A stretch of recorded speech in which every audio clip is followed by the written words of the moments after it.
Good morning. Welcome.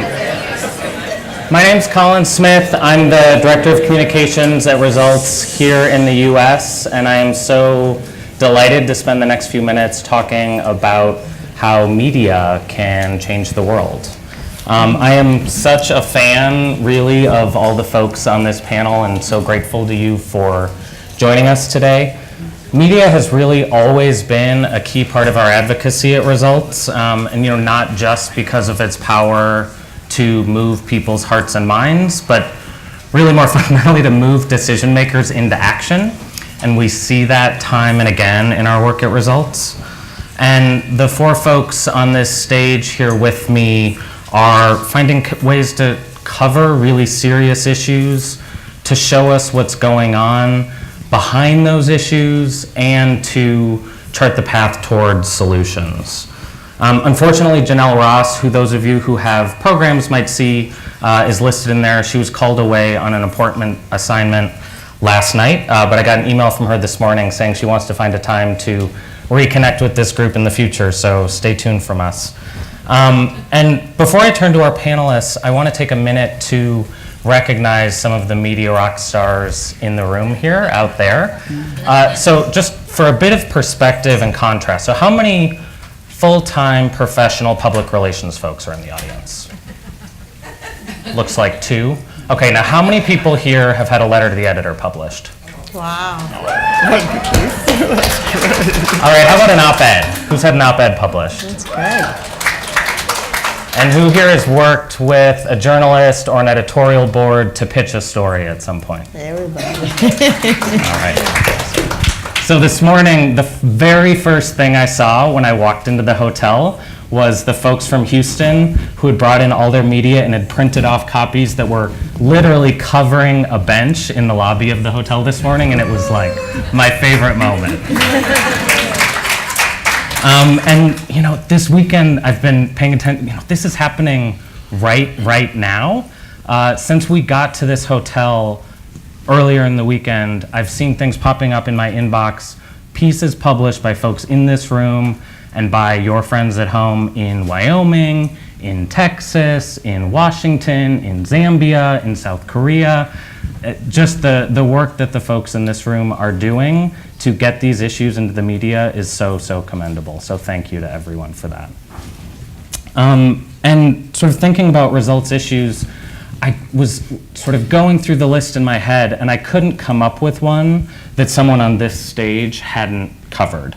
The effects of government policy and budget cuts on people living in poverty, the rhetoric around poverty, HIV, AIDS, and tuberculosis, early childhood development, SNAP, Medicaid, USAID, education, the role of foreign aid, child survival, women's rights, tax policy, the racial wealth gap, hunger. The list just keeps going on and on and on of things that the folks on this stage have covered. So thank you to all 4 of you for that. And I want to say not just the things that you've covered, but the way you cover it is so valuable, and I want to spend some time talking about that this morning. So a quick intro of who's on stage, and then we'll really dive right in. So readers in Seattle see Jerry Large's column twice a week in the Seattle Times, and his role, welcome Jerry.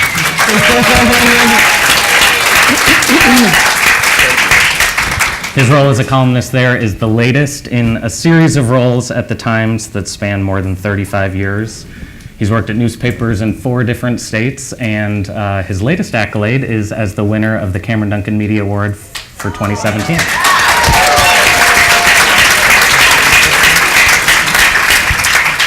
And María Peña, to my left, has been a bilingual journalist for 27 years, and right now she is the Washington correspondent for La Opinión and Impre Media, so has the enormous job of being the only DC-based reporter at La Opinión. So she's covering everything going on in Washington and its effect on the Latino community in the United States.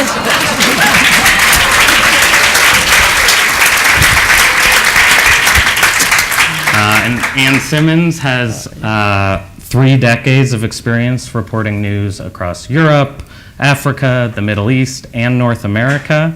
Right now, she's a writer and editor at the Los Angeles Times, focused on global development, and she's covering a whole range of global issues, including curating this really amazing initiative that's really a hub for news and analysis and debate on some of the most important issues facing the globe right now. So welcome. Thank you.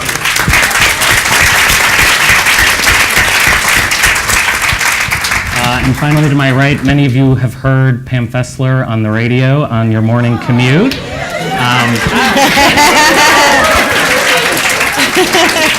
We've got some NPR fans. She works on. This is great. I'm coming back.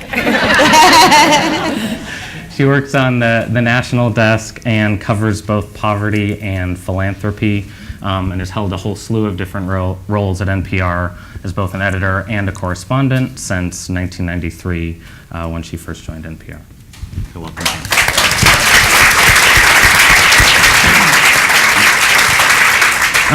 So Anne, I thought we'd start with you. You've worked in a lot of different media roles in your career: foreign correspondent on multiple continents, a Metro reporter, video and multimedia news reporter, and a lot more.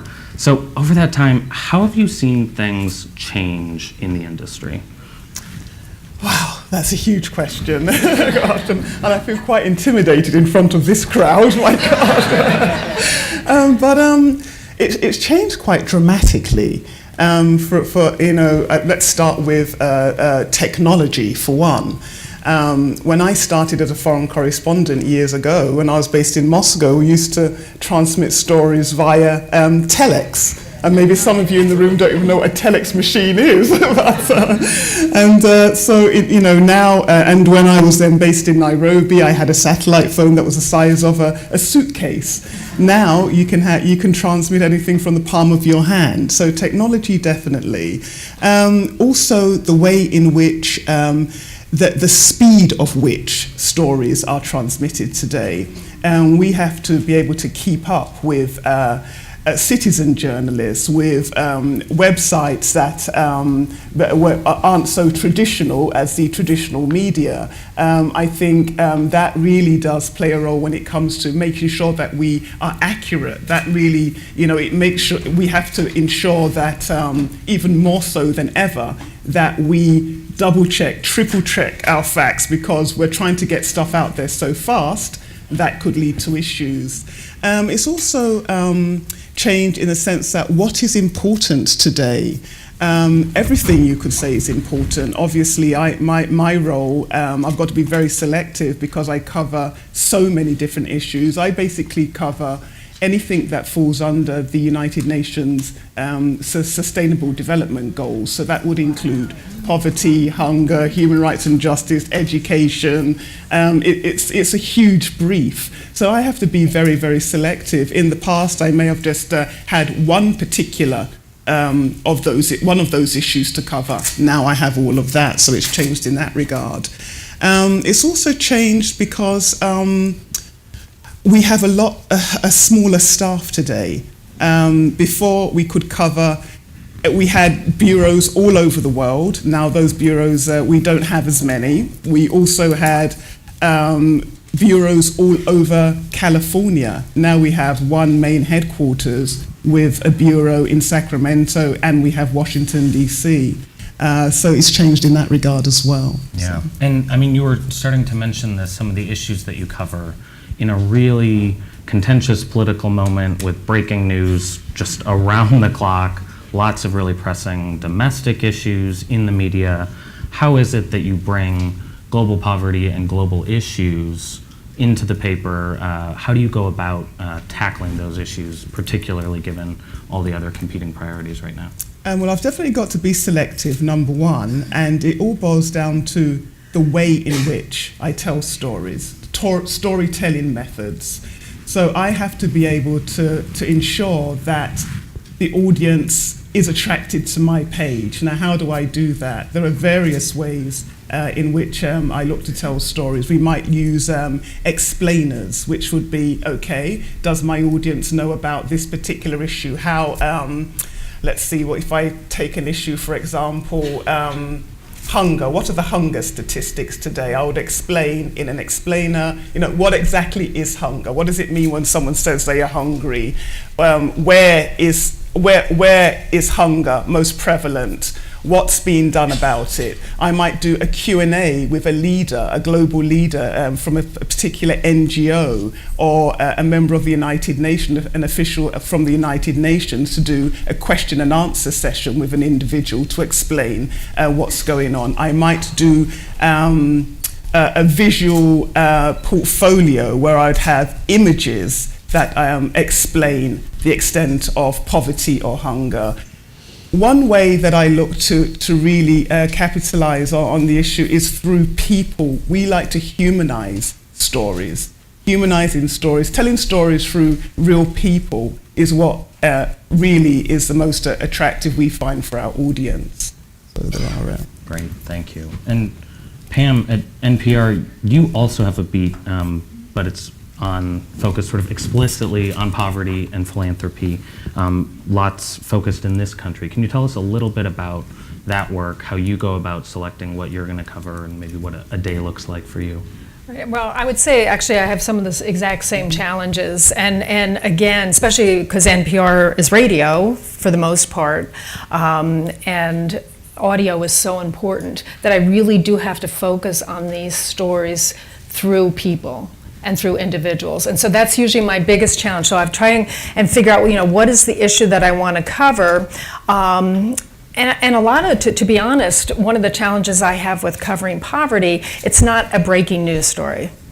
It's there all the time. And so I have a challenge even within NPR, even though NPR has devoted attention and said, okay, we think it's important enough to have a poverty reporter. I'm competing constantly with the breaking news, and there's just so much now, so that I have to figure out, okay, what is the thing that's going to stand out? What is the, the way that I can sort of capture this story that will not only get a lot of attention from our listeners, but also will get attention, that I'll be able to get a prominent position on one of our radio programs. And I try and tie things to news when I can. Obviously, when the economy was really tanking, it was a lot easier.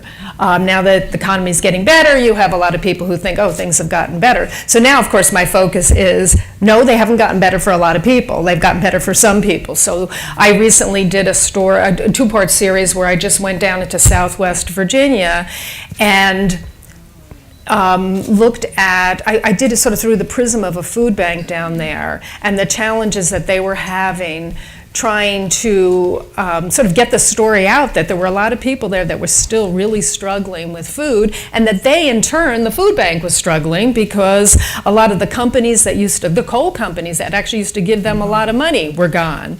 And also they had to fight the challenge of people thinking that things were better, so they didn't need as many donations.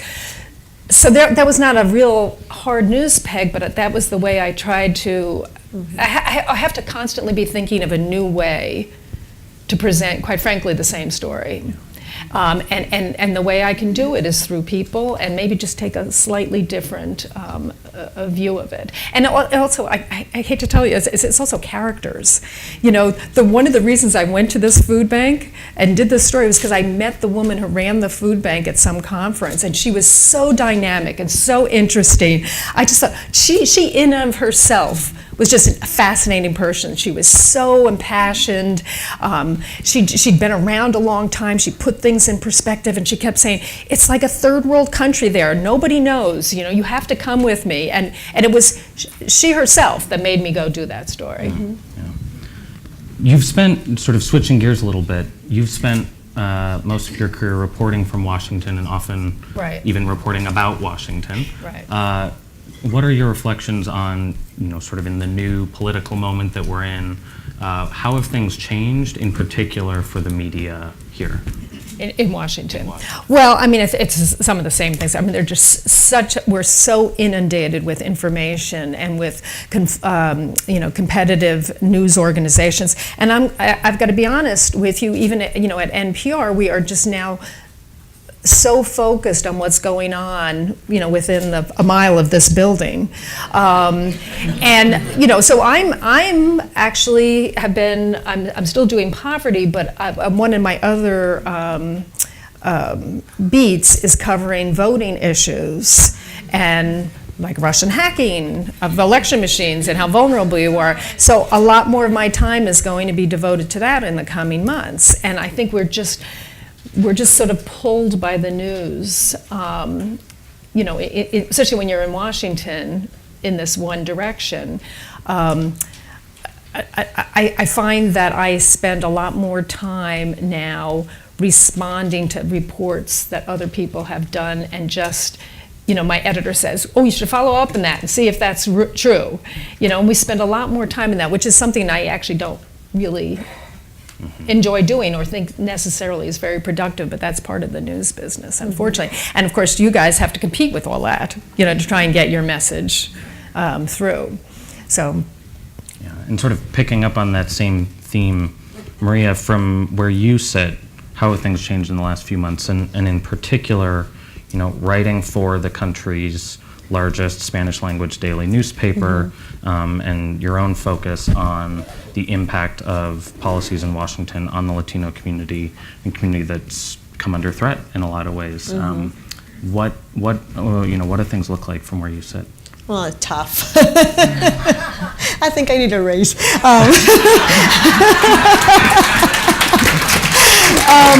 Well, it's different for me as opposed to my other fellow panelists because, like Colin said, I'm the only one here for our entire outlet. So Imprimedia has 10 Spanish language publications in the country. Of course, everybody knows us for La Opinión out in LA and El Diario La Prensa in New York. But we do cover, the Hispanic community, which, as you know, it's not just the undocumented. It's 57 million Americans.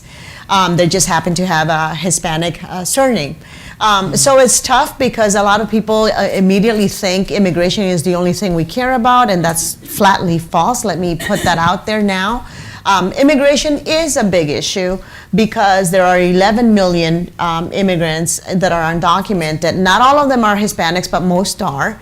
And the other phenomenon that has changed over the last decades or so is the fact that they have a lot of mixed status families. So that in one family, for instance, you can come across someone who is a U.S. citizen, who actually votes in every election. You have a permanent resident, to someone who just literally crossed over illegally. So you have those, so obviously immigration is going to impact that family and many thousands more, no matter what happens with the immigration reform debate.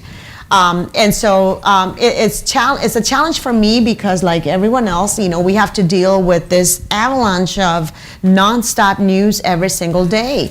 And for me, it's really difficult because I obviously have to be choosy about the topics that I want to focus on. And immigration right now is a special challenge because of the raids and the arrests and the deportations, the whole issue with the conditions at family detention centers. I work with a lot of advocacy groups in the community that have pro bono lawyers representing immigrants.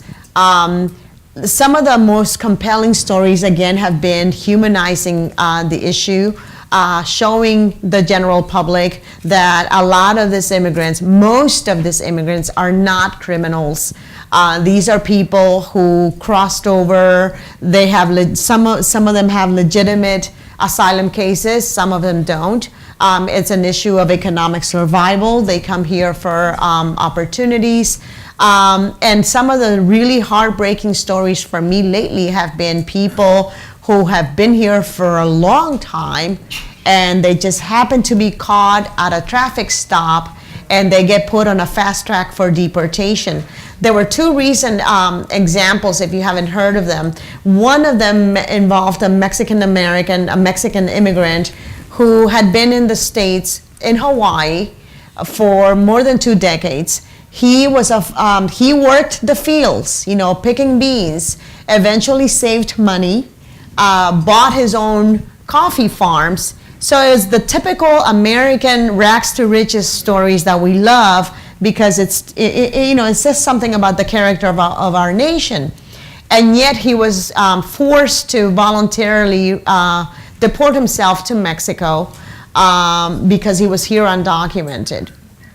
Three U.S. born children at that contributed to the economy. So that was a really heartbreaking story. And then one from last week, a case in Ohio, Willard, Ohio, 4 U.S. born kids. Back in 2008, the guy was stopped for driving without a license.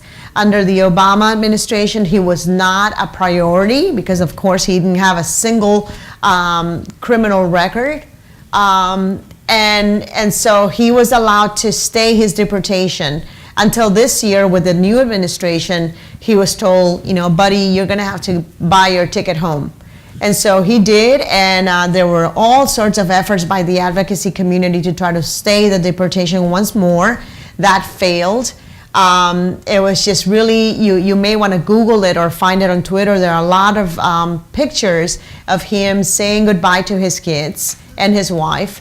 And so now there's a GoFundMe account to try to help the wife who stayed behind with the kids to try to pay for the mortgage. And so what I'm saying with all this is that a lot of we tend to forget that this is not, whether you're covering poverty or immigration, is not statistics. These are families, entire families out there that are impacted by the policies coming out of Washington. So our challenge as journalists is to try to put a human face to the crisis of, the wealth gap, the problems of lack of opportunities, the fact that the economy is getting better and yet a lot of people in our communities are being left behind. Immigration, is Congress ever going to develop a spine and pass an immigration reform bill? And it's a challenge, and it's, for me, it's really hard because time and again it seems like all the stories are the same, but they're not, because these are all families that are being impacted. 5 million kids born in the States, and one of them has at least one undocumented parent. So, these are policies that are having real impact on a daily basis. And so for us, it's a challenge to try to convey what's at stake, and again, to remind folks that these are not just statistics.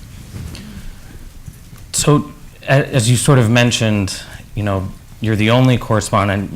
You said to me the other day on the phone, you're sometimes writing 3, 4, 5 stories a day. At outlets, we see this at outlets around the country where the demands are higher, as Anne was referencing before, to create more content, create it faster, but also budgets and staffs are shrinking. Yes. What's the effect of this? How do you cope with it? Well, that's, again, it all goes to what it means is that those people that are being laid off in our newsrooms are not getting replaced, not even by part-timers, not even by interns, not even by volunteers. So we have a greater responsibility and greater demands to cover more. Now, the challenge with the internet, everyone is out there putting stories out, and so your challenge is to also try to get it right the first time. Because yes, we can always, there's an upside and a downside. The upside is that, you could always go back and correct, and so it's an immediate correction on the web. But if it gets to print, then you're gonna have to wait until the next day to get the correction printed. So that creates a challenge in itself. And you had also asked about what has changed or what has made our jobs more difficult. Well, you have an administration that, immediately, I cover the White House. That's one of the beats I cover. So I go out there, I try to be there 2 or 3 times a week. And it's just really uncomfortable to sit there and to be labeled fake news and to be labeled enemy of the people. Coming from a country in Latin America, that's usually done in dictatorships.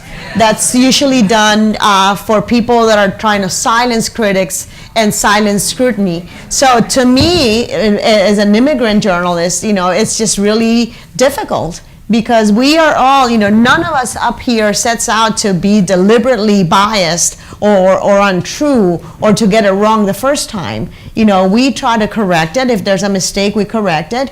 But to flatly label us as enemy of the people does a disservice to our democracy. And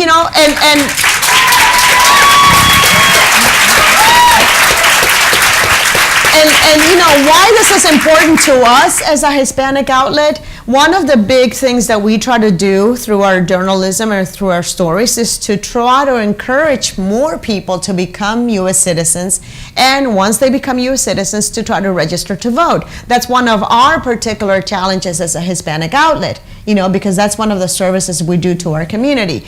So how do you encourage people when they feel, well, why does it matter? My voice doesn't count. Washington is doing whatever they want. They're not going to hear me out. So that, it's a vicious cycle where you're trying to get them out there to register, to vote. You have 25 million Hispanics that are eligible to vote, and barely half actually go out and do it on an election cycle. That's just not acceptable. And yet, how do you encourage them when they see what's going on in Washington, when they see the gridlock? And so their takeaway is, nah, I'm just going to stay home. It doesn't matter. That's a huge challenge for us.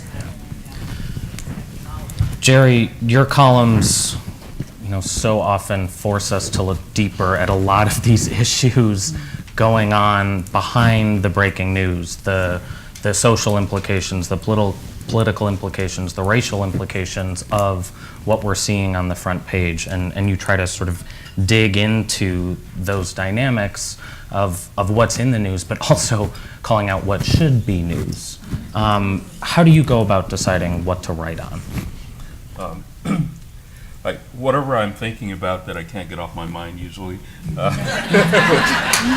can be a whole range of things. But yes, I do try to think about things in a lot of different contexts: historical contexts, political contexts, and to put the stories of people's lives into to tell them in a way that will allow other people to see why somebody might be poor in the richest country in the world, because it's so easy to think that the only reason poverty exists is because somebody hasn't worked hard enough to dig themselves out of it, and that's simply not the case. Anyone can wind up falling into poverty. A lot of kids never have much of a chance to get out of it to begin with, so that it's important to bring all of that into stories about poverty. And each one has to be a little bit different. There was a family that I wrote about. They live in eastern Washington, and the parents had come from Mexico with their little kids. They wound up having 11 children. And there was this pattern that was repeated with the children, that they would go into school, and somewhere along the line, early on, they would be shunted aside. You need to be in special education, that sort of thing. And the father would go in and argue, but his language skills weren't that great, but he would go in and argue for his kids. And not everybody would do that, right? I mean, most people would take the school as the authority, and he was able to get his kids into the regular programs, and then he'd have to repeat it again with the next kid, and pretty soon the kids were helping each other out. Well, every one of those kids wound up getting a college degree, every one of them. But the point of the piece was that this was an extraordinary case. I mean, the advocacy, the parent just going in there and not giving up, where most people would sort of say, well, you're the educators, you know what my child needs. And there are statistics on how many kids from Latino backgrounds or how many African American kids wind up in special education for reasons that don't have to do with their intellectual capacity, but with how somebody sees them. So it's important to write about those kinds of things, and about all of the history in our country that has supported tiers of achievement that you, in my own family, there were, in the town that I grew up in, the education for black kids stopped at 9th grade. Right? I mean, back then there was not a school. During the time when my mother came there from Texas, she came from Texas. She was about 15 when she came to finish school. At that age, right, and went out to work, and that was the expectation. And so, what effect does that have on the next generation that comes along? So when my son would come home with a problem in math, I would sit down with him and try to help. When I came home with a problem in math, my mother would help me when I was in the younger grades, because she would say, okay, here's what 2 + 2 is. Here's how you multiply 3 × 4. Then when it got beyond that, I mean, there wasn't anything that she knew that she could use to help me. But she loved me, she wanted me to do well, and people will say, they'll write in and they'll say, well, it's the parents that keep these kids from achieving. Well, you have to ask yourself, what opportunities did the parents have?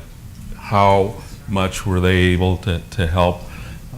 So I've written a number of times about a program called Visiting Nurses, a nurse-family partnership, in which young women having babies for the first time are paired with a nurse who comes in regularly and helps to teach them about taking care of the baby. But not just that, also about reading to the child, about games that they can play with the child, asking subtle questions about the child's behavior, what they've done over the past month, that's all these things, but doing it in a way that is not saying you're not really up to the challenge of parenting, but just asking questions, giving answers, and the young women are hungry for that, and they do well. The statistics show they do great, but it's a small program because it's hard to get money for that sort of thing.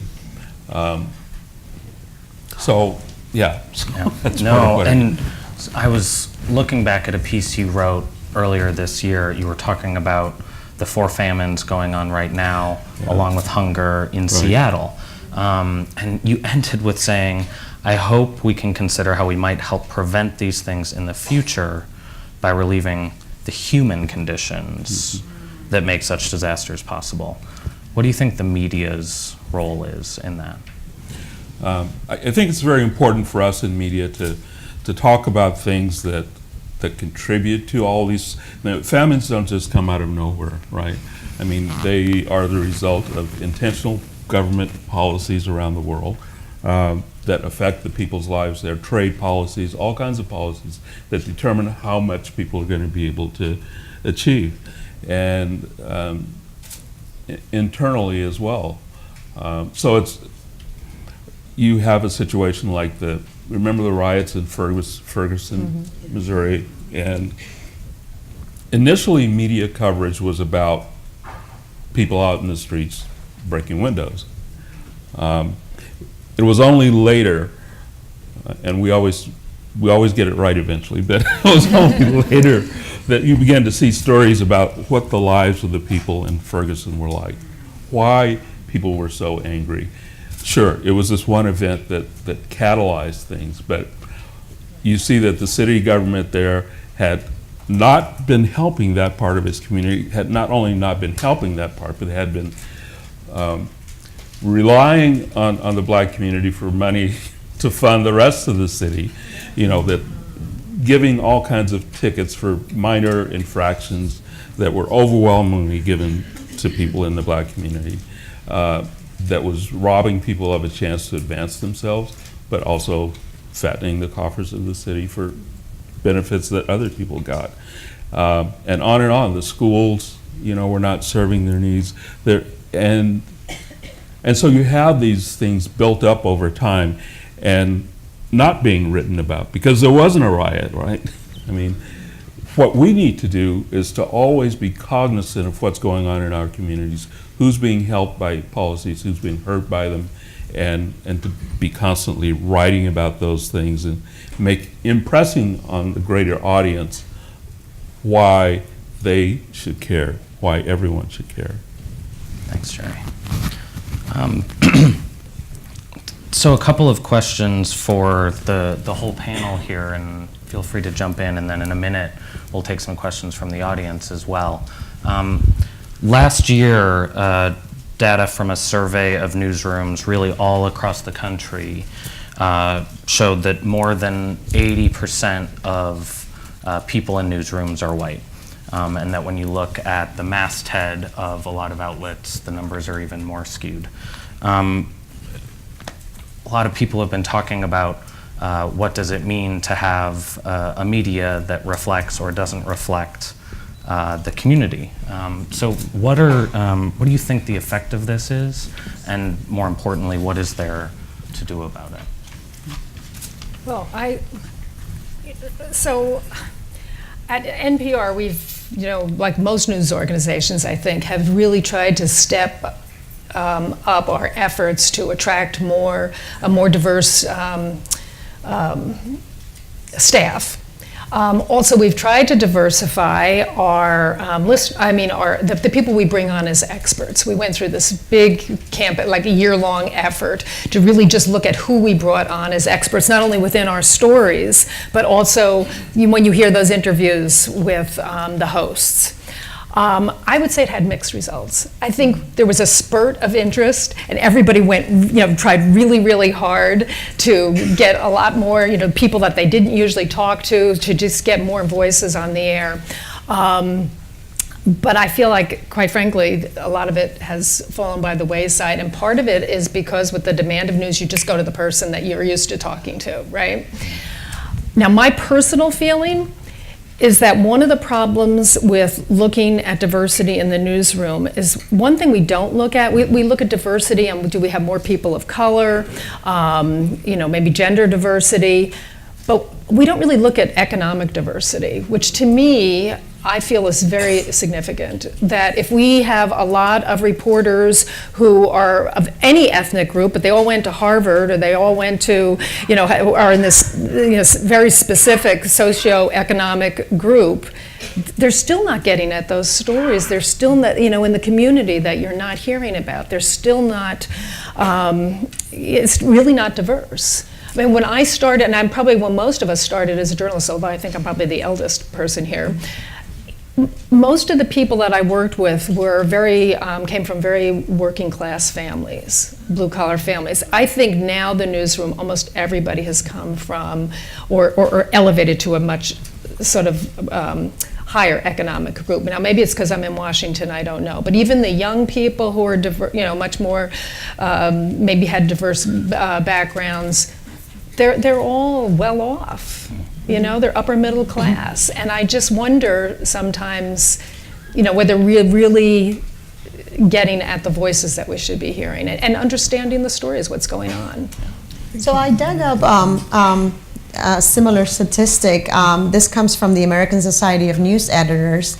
So, minorities in general make up roughly 37-38% of the population, but newsrooms in newspapers don't match that at all, not even close. The number for minority journalists hovers around 12 and 14%. Although on the upside, back in 1978, when they first released the survey, the number was 3.9. So there's been some change. And then on the TV side, it's a little bit better, obviously, because you're dealing with images, and visuals that people need to feel themselves reflected in the newscast. So for TV, minority journalists in local TV news are about 23.1%. There's 11.4 for Black journalists, 6.7 for Latinos, 2.7% for Asian, and 0.4 for Native Americans. And this one comes from Radio and TV Digital News Association. Like Pam was saying, we need to reflect the communities that we serve and that we cover. So it makes sense business-wise. If I have an audience who feels that we're not talking to them and their experiences, they're going to go elsewhere. They're going to go find that information somewhere else. So it makes sense on the business side.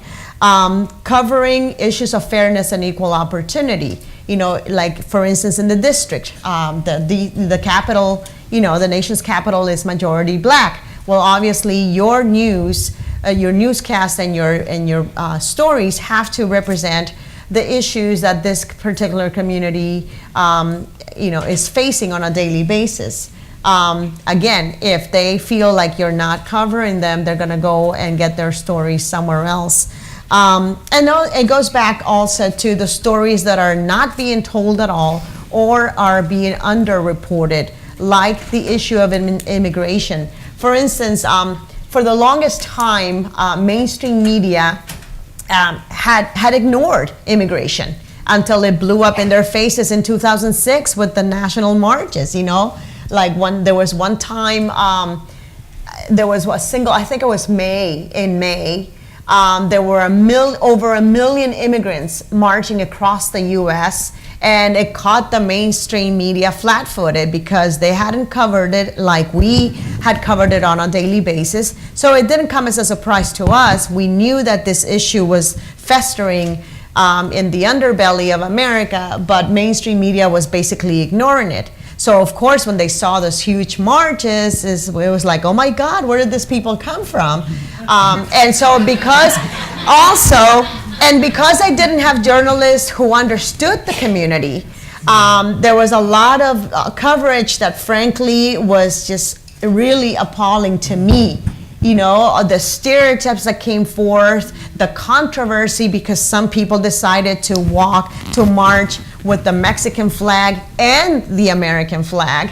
A lot of mainstream folks didn't get it. They didn't understand why this was going on. So I think it's important to reflect the community that we live in and that we cover, and to get those stories out there that are not being reported. For instance, again, on immigration, when you have the talking point that immigrants are criminals, well, you can counter with the facts. Well, listen, there's crime in every ethnic group in the U.S., and in fact, undocumented immigrants have a lower crime rate precisely because they want to remain below the radar. They don't want to call attention to themselves and get arrested and deported.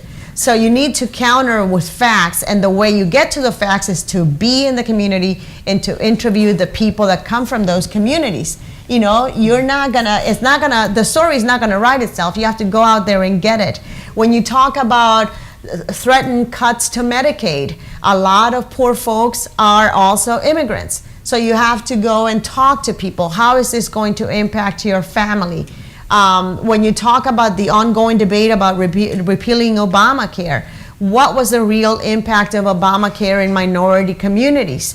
Not just people who didn't have insurance. So all those issues that are not being underreported because, again, mainstream media is seeing it through a different lens, and they forget that there's a huge amount of people out there that are minorities and that they need to have their voices heard as well.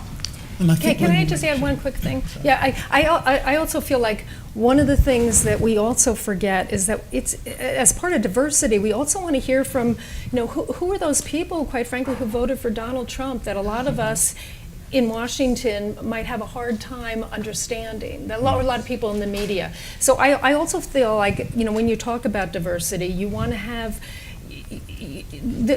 we are a very complicated country, and you want to have people who can understand all aspects of that and be able to report on it and listen, because I think that the mainstream media, one of the things they missed was this undercurrent in American politics that resulted in quite a revolutionary election. And to understand all the other issues, you have to understand that as well. So I just throw that out there. And I just wanted to add briefly that definitely, in terms of diversity and giving a different perspective on a story is critical. Understanding a culture, having people in the newsroom who might understand a particular culture is going to get you more kind of richer stories.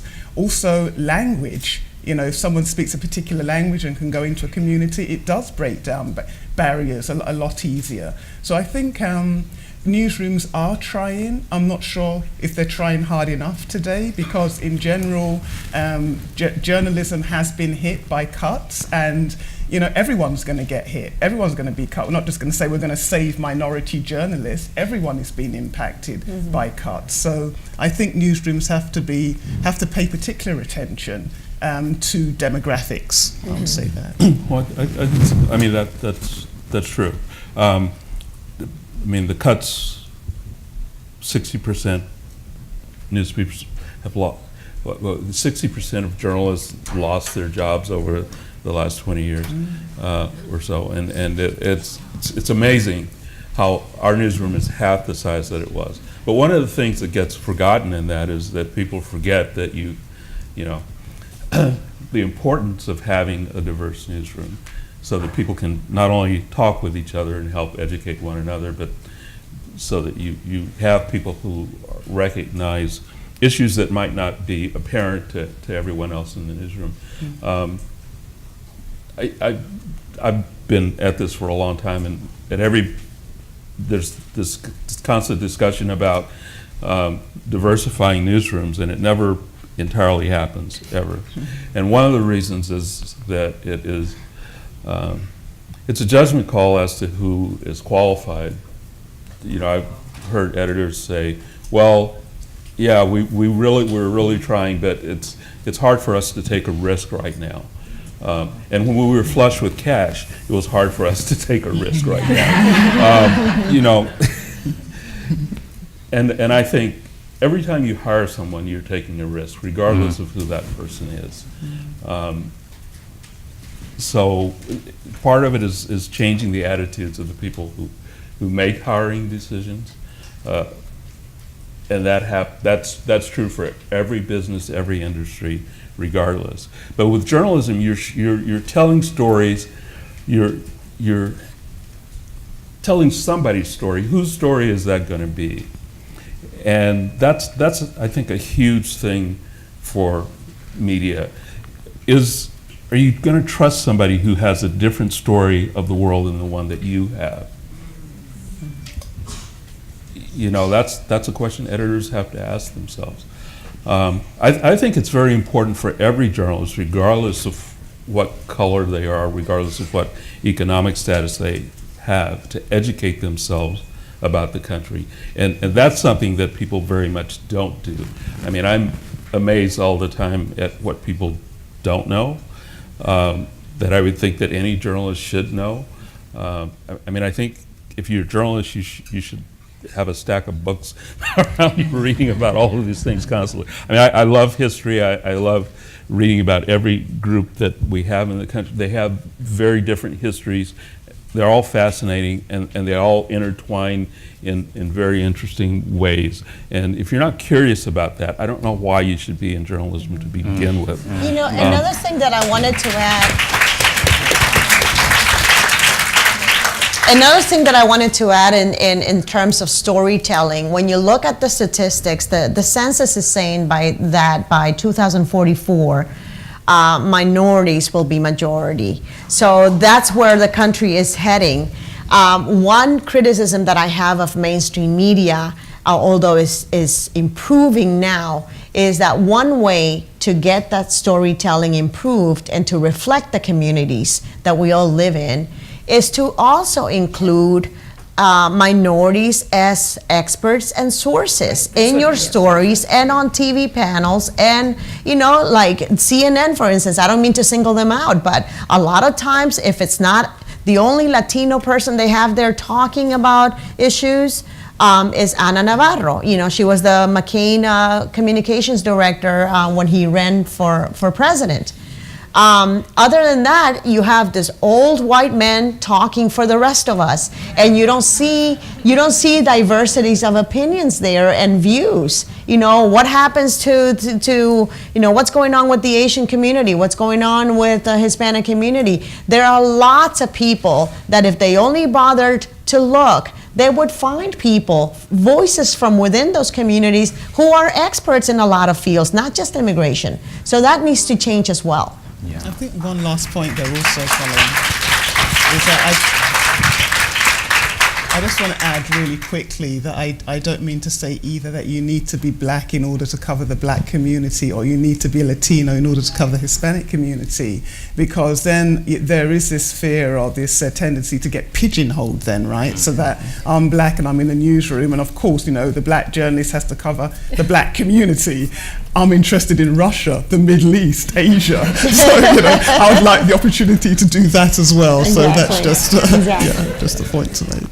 And one more question before we turn it over to the room, and we actually just touched on this a little bit, but any further thoughts? We have heard a lot this weekend from people with firsthand experience of poverty who are experts on poverty. What can the media do to make sure not just that stories are told about them, but that stories are told by them about these issues?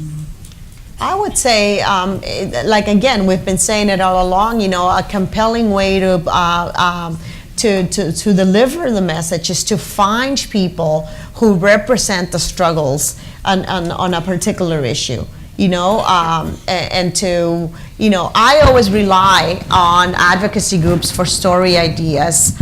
Some of them pan out, some of them don't, but I really rely on them because they are the ones that know the community best. They have a pulse of the community. So if I'm doing a story on the threat, the threats to cut off funds for expanding Medicaid, I'll call up a group and say, can you hook me up with a family?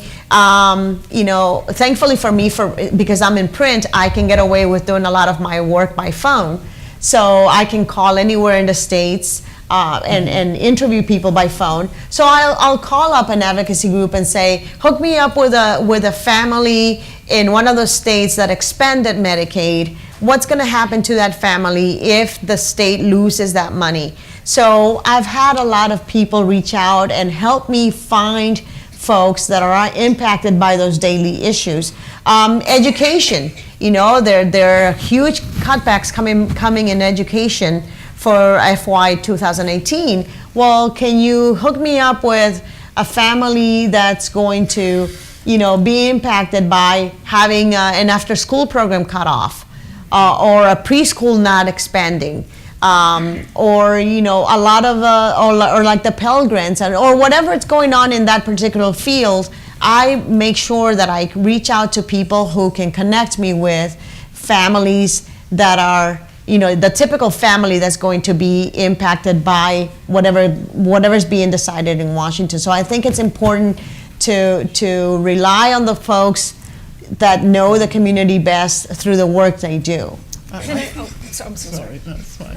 And I was just going to add briefly that I think that a lot of this audience is already doing the right thing by pitching opinion pieces, op-eds, kind of really bombarding your local newspaper with ideas, and the fact that you can also write an opinion piece and have it written by someone who is going through a particular experience in terms of poverty or hunger. And actually, that's what I was going to say, but also to add to it, I think one of the good examples is a lot of communities, and especially here in DC, they have the homeless community has a newspaper called Street Sense. It's all written by people who are experiencing homelessness. It's sold by people who are experiencing homelessness.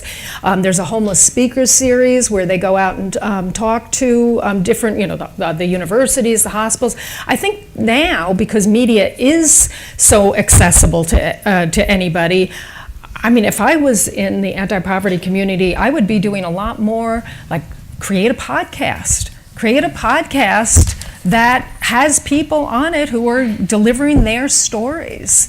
I think that is very powerful. Yeah. I do too.